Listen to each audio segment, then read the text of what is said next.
యెహోషువ 4వ అధ్యాయము. జనులందరూ యొర్దానును దాటుట తుదముట్టిన తరువాత యెహోవా యెహోషువతో ఇలాగు సెలవిచ్చెను.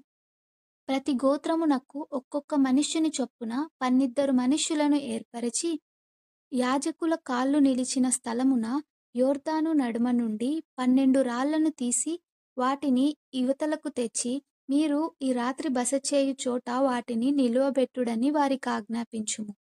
కావున యెహోషువ ఇశ్రాయేలీయులలో సిద్ధపరచిన 12 మనుష్యులను అనగా ప్రతి గోత్రమునకు ఒక్కొక్క మనుష్యుణ్ణి పిలిపించి వారితో ఇట్లనెను.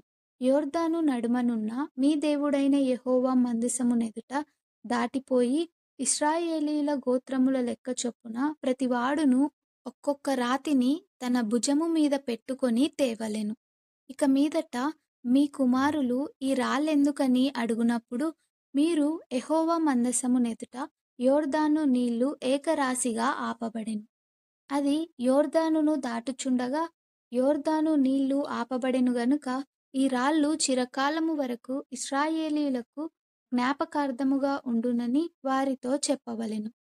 అది మీకు ఆనవాలై యుండును. అందుకే దీని చేయవలెను. యెహోషువ ఆజ్ఞాపించినట్లు ఇశ్రాయేలీయులు చేసిరి. యెహోవా యెహోషువతో చెప్పినట్లు వారు ఇశ్రాయేలీయుల గోత్రముల లెక్క చొప్పున యొర్దాను నడుమ నుండి 12 రాళ్లను తీసి తాము బస చేసిన చోటికి తెచ్చి అక్కడ నిలువబెట్టిరి. అప్పుడు యెహోషువ నిబంధన మందసమును మోయు యాజకుల కాళ్ళు యొర్దాను నడుమ నిలిచిన చోట 12 రాళ్లను నిలువబెట్టించెను. నేటి వరకు అవి అక్కడనున్నవి.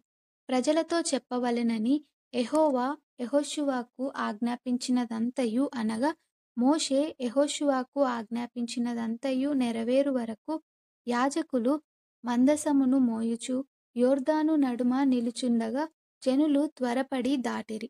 జనులందరూ దాటిన తరువాత వారు చూచుచుండగా యెహోవా మందసము మోయు యాజకులు దాటిరి. మరియు ఇశ్రాయేలీయులు చూచుచుండగా రూబేనీయులును గాదీయులును మనష్షే అర్ధగోత్రపు వారును మోషే వారితో చెప్పినట్లు యుద్ధసన్నద్ధులై దాటిరి. సేనలో ఇంచుమించు 40,000 మంది యుద్ధసన్నద్ధులై యుద్ధము చేయుటకు యెహోవా సన్నిధిని యెరికో మైదానములకు దాటివచ్చిరి. ఆ దినమున యెహోవా ఇశ్రాయేలీయులందరి ఎదుట యెహోషువను గొప్పచేసెను గనుక వారు మోషేను గౌరవపరచినట్లు అతని బ్రతుకు దినములన్నిటను అతన్ని గౌరవపరిచిరి.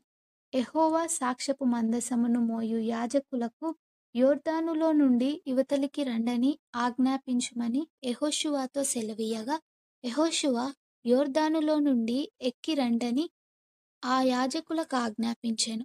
యెహోవా నిబంధన మందసమును మోయు యాజకులు యొర్దాను నడుమ నుండి ఎక్కి వచ్చినప్పుడు ఆ యాజకుల అరకాళ్ళు పొడి నేలను నిలువగానే యొర్దాను నీళ్లు వాటి చోటికి ఎప్పటివలెనే మరలి దాని గట్లన్నిటి మీద పొర్లి పారెను.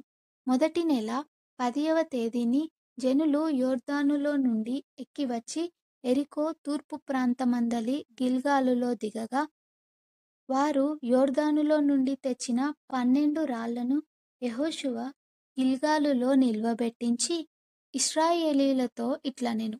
రాబోవు కాలమున మీ సంతతి వారు ఈ రాళ్ళెందుకని తమ తండ్రులను అడుగుదురు గదా. అప్పుడు మీరు ఇశ్రాయేలీయులు ఆరిన నేల మీద ఈ యొర్దానును దాటిరి.